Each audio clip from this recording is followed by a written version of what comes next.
Précédemment, j'ai fait un exposé en deux parties pour défendre le sens traditionnel des mots femmes et hommes. Admettons que ces mots-là changent de sens. Ça pourrait arriver. Ben ici, j'aimerais faire valoir que si ces mots changeaient de sens, alors leurs implications changeraient aussi. Or, ceux qui veulent un changement de sens de ces mots ne sont pas conséquents parce qu'ils ne semblent pas vouloir de changement quant aux implications. Je commence par un bref résumé de ce que j'ai dit dans les vidéos précédentes sur le sens de ces mots-là. Les mots femmes et hommes servent en français à distinguer les humains selon le sexe, et ce depuis plus de 1000 ans. Une minorité de gens considère que ces mots servent ou devraient servir à distinguer les humains selon leur genre. Le genre étant défini tantôt comme un ensemble de normes sociales, tantôt comme un ressenti. Et cette minorité de gens cherche à imposer ces nouveaux sens de mots utilisés par tout le monde et qui réfèrent pour ainsi dire à tout le monde, sans se soucier de l'opinion de la majorité. Et certains accusent ceux qui persistent à utiliser les mots femmes et hommes dans leur sens traditionnel d'être réactionnaires et même de faire de l'oppression, voire de faire preuve de haine. Ils les accusent spécifiquement de transphobie. Alors, je vais laisser de côté mon désaccord avec l'idée même d'un changement de sens. Admettons que les mots femmes et hommes, filles et garçons et tous les autres mots et actes de langage qui servent à distinguer les hommes des femmes, comme par exemple les mots madame et monsieur ou les pronoms féminins ou masculins, tout ça, ça change de sens pour référer aux personnes selon leur genre. Eh bien, si ces mots-là ont un nouveau sens, alors ce qu'il faut comprendre, c'est que quand on les utilise, on ne parle plus de la même chose que ce dont on parlait il y a 10 ans, 20 ans, 50 ans, 100 ans. Si on ne parle plus de la même chose, alors les implications ne sont plus les mêmes non plus. Les actes de langage ne sont pas des actes isolés. Ce qu'on dit a un lien avec la façon dont on agit, avec la façon dont on s'engage à agir, avec la façon dont on devrait agir. Et elle a un impact sur la façon dont les autres agissent aussi. Le langage, ça sert à communiquer. On communique pour ensuite ajuster nos façons d'agir. D'où l'importance que le sens des mots soit collectif et clair. Alors, premièrement, admettons qu'on change le sens du mot femme aujourd'hui. Ça ne justifierait pas d'interpréter un texte qui a été écrit il y a 20 ans en comprenant le mot femme selon son nouveau sens. Pour interpréter le texte correctement, il faudrait se souvenir qu'à l'époque où le texte a été écrit, par femme, on entendait femelle adulte de l'espèce humaine. Bon, pour faire un parallèle, par le passé, j'ai donné un cours sur les principales théories sur la morale datant des alentours du 18e siècle. J'ai parlé du philosophe David Hume qui considérait que la base du sens moral, c'est la sympathie. Seulement, j'ai spécifié, comme tous les professeurs qui parlent de cet élément-là de la pensée d'Hume, qu'à l'époque, on utilisait le mot sympathie pour dénoter ce qu'on dénote aujourd'hui par le mot empathie. Aujourd'hui, de la sympathie, ça implique qu'on ait un penchant pour quelqu'un, ça implique d'une certaine manière qu'on a des affinités avec la personne pour qui on a de la sympathie, qu'on ressent les choses avec elle, qu'on reçoit de la joie quand elle en ressent, qu'on ressent de la peine quand elle en ressent. L'empathie, c'est autre chose. L'empathie, c'est comprendre ce que ressentent d'autres personnes, être capable de se mettre à leur place. Mais contrairement à la sympathie, ça ne veut pas dire qu'on est affecté de la même manière qu'ils sont affectés, même pas à un degré plus bas.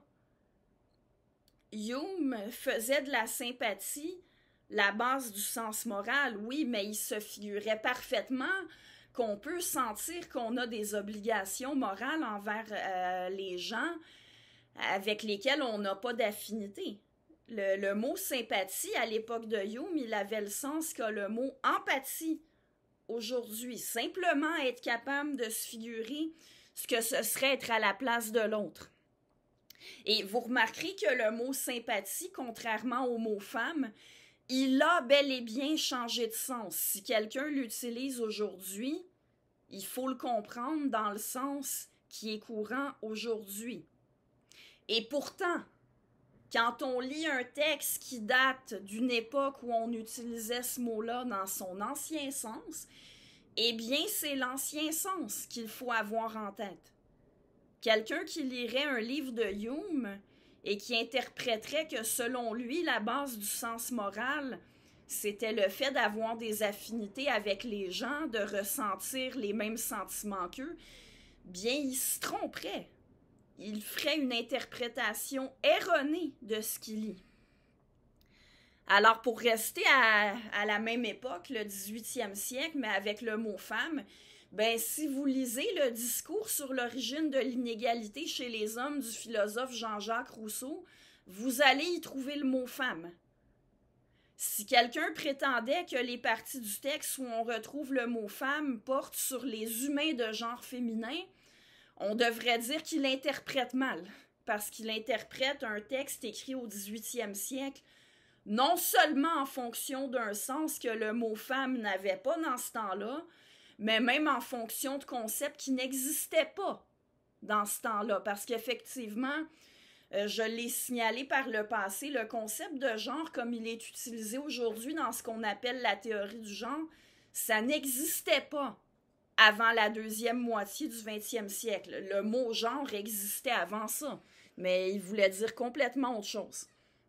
Alors le mot femme, dans un texte écrit au 18e siècle, ça veut dire femelle humaine adulte. Et pour en revenir à notre époque, le sens n'a pas encore changé dans le langage populaire, ni même dans les dictionnaires. Un texte qui a été écrit cette année et qui contient le mot femme, à moins qu'il ait été écrit par quelqu'un qui endosse la nouvelle définition du mot femme qu'une minorité veut mettre de l'avant, on peut tenir pour acquis que si on retrouve le mot femme dans le texte, on veut dire par là les femelles adultes humaines. Bref, même quand un mot change de sens, ça ne justifie pas de réinterpréter les propos de ceux qui l'utilisaient dans son ancien sens en fonction du nouveau sens. Et c'est pour ça que même si le souhait des idéologues du genre devenait réalité et que les mots femme et homme changeaient de sens, il faudrait au moins se souvenir de l'ancien sens pour bien comprendre les textes qui datent d'avant le changement de sens. Bref, si un mot change de sens, il faut interpréter autrement les phrases qui contiennent ce mot, ce qui m'amène à parler des implications d'un changement de sens sur les façons dont on agit. Advenant que le souhait des idéologues du genre devienne réalité et que les mots femme et homme changent de sens, ça voudrait dire que les implications du fait de reconnaître quelqu'un comme une femme ne sont plus les mêmes qu'avant, dans la mesure où certaines pratiques ont été établies à l'époque où ce mot-là dénotait les femelles humaines. Par exemple, on a séparé les compétitions sportives, on a fait des compétitions pour les hommes et des compétitions pour les femmes, à une époque où les mots femme et homme servaient sans aucune ambiguïté à distinguer les humains selon leur sexe. Et on a fait ça en raison de différences entre les sexes. La différence entre les sexes, ça ne se limite pas à avoir un pénis ou une vulve. Il y a toute une série d'autres différences physiques entre les sexes, des différences physiques qui font en sorte qu'une compétition qui mélangerait les sexes ne serait pas équitable pour les femmes, et dans bien des sports, ce serait même dangereux pour les femmes. C'est bien pour ça que c'est justifié de faire des catégories réservées aux personnes de sexe féminin. Maintenant, si par femme, on ne veut plus dire une personne de sexe féminin, mais une personne de genre féminin, eh bien, ça n'a plus de pertinence de faire des catégories réservées aux femmes en sport.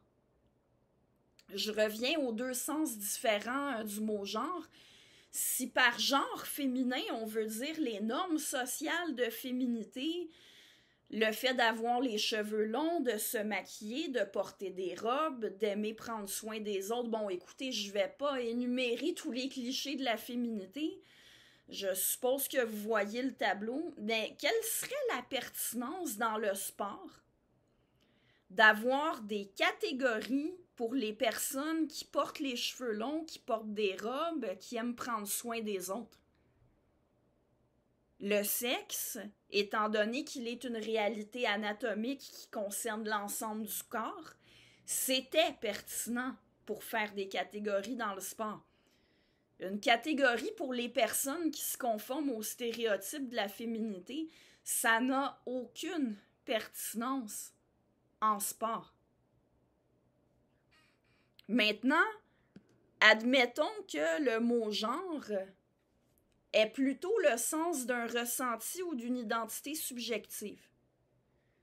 Selon ce sens-là, donné au mot genre, une femme, ce serait quelqu'un qui se sent femme ou qui s'identifie comme une femme. Je vais laisser de côté le fait que ce n'est pas une définition valable pour la simple raison que c'est une définition circulaire.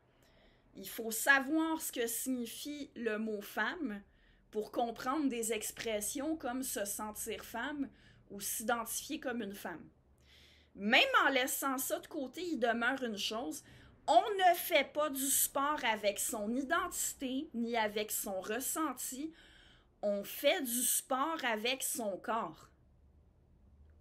Quand le mot femme réfère aux humains dont le corps a certaines caractéristiques particulières, avoir des catégories pour femmes est pertinent dans le contexte du sport. Si ce mot commence à référer à une identité ou à un ressenti, à quoi ça servirait d'avoir des catégories basées là-dessus en sport? À rien du tout. Ce qui m'amène à noter l'inconséquence dans les positions de beaucoup de ceux qui veulent un changement de sens du mot femme. Ils veulent qu'on utilise le mot autrement quand on parle et quand on écrit, sans que ça change les implications quand on agit. Notamment, ils sont nombreux à dire à peu près ceci: puisque les femmes trans sont des femmes, alors les femmes trans doivent être admises dans les catégories sportives réservées aux femmes. Bien, en disant ça, ils négligent ce que je viens de faire remarquer. Les catégories réservées aux femmes ont été faites en fonction d'un sens du mot femme qui est différent de celui qu'eux utilisent. Parce que oui, si les femmes trans sont des femmes, ça ne peut être qu'en fonction d'un sens de ce mot-là qui serait relatif au genre. Les catégories réservées aux femmes dans le sport, elles ont été faites en fonction d'un sens du mot femme, en fonction duquel une personne de sexe mâle n'est pas une femme, peu importe son genre. Et d'ailleurs, il est à noter qu'à supposer qu'on ne nomme plus le sexe avec les mêmes mots qu'avant, dans la réalité, une séparation par sexe en sport continue d'être pertinente parce qu'on aura beau changer le sens des mots, les différences quant au corps en fonction du sexe, elles vont être encore là. Alors, je lance la question à ceux qui endossent les nouvelles définitions pour les mots hommes et femmes. Quel mot est-ce que vous proposez pour distinguer les humains selon leur sexe? On va avoir besoin de mots pour ça dans certains contextes, notamment en sport, pour établir des catégories adéquates, mais il y a d'autres contextes aussi dans lesquels le sexe des gens est important. Pour ma part, il me semble que ce serait plus simple de garder le sens traditionnel des mots femmes et hommes et d'utiliser d'autres mots pour distinguer les personnes selon leur genre. Mais si vous tenez à réinventer le sens de ces mots-là, qu'est-ce que vous suggérez comme mot pour distinguer les humains selon leur sexe? Et pour ceux qui voudraient me répondre que les mots pour ça, c'est mâle et femelle. Bon, premièrement, mâle et femelle, c'est beaucoup moins précis parce que ça concerne aussi les autres espèces que l'espèce humaine. Mais de toute façon, la confusion que la minorité de gens dont je parle cherche à jeter sur le sens des mots femmes et hommes et sur leurs équivalents anglais, men et woman, ils jettent la même confusion sur les mots mâle et femelle et les équivalents anglais male et female. D'ailleurs, en anglais, on parle de male to female transgender ou carrément de female transgender pour parler d'une personne de sexe masculin qui s'identifie au genre féminin.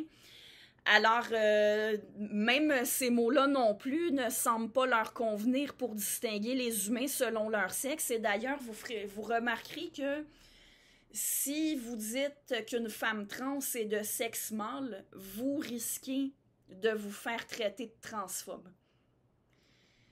Je serais prête à parier que si on faisait des catégories mâles et femelles dans le sport, il y en a qui hurleraient à la transphobie aussi. Bref, je réitère ma question. Ceux qui veulent des changements de définition des mots auxquels on est déjà habitué pour distinguer les humains selon leur sexe, eh bien, qu'est-ce que vous suggérez à la place? Parce que des mots pour ça, on en a besoin. Et sans m'éterniser, d'autres pratiques et habitudes ont été prises dans un contexte où les mots femmes et hommes servaient à distinguer les humains selon leur sexe, comme la décision de faire des toilettes publiques et des vestiaires séparés, celle de faire des prisons séparées, celle de faire des refuges réservés aux femmes. Alors, si le mot « femme » change de sens, les espaces qu'on présentait auparavant comme destinés aux femmes doivent maintenant être présentés autrement. Si le mot « femme » n'a plus le même sens, alors la phrase « ceci est un espace destiné aux femmes » n'a plus le même sens non plus. Mais il apparaît que ceux qui veulent un changement de sens au mot « femme » ne sont pas conséquents. Ils veulent un changement pour le sens du mot, mais ils ne veulent pas les changements d'implication qui viennent avec.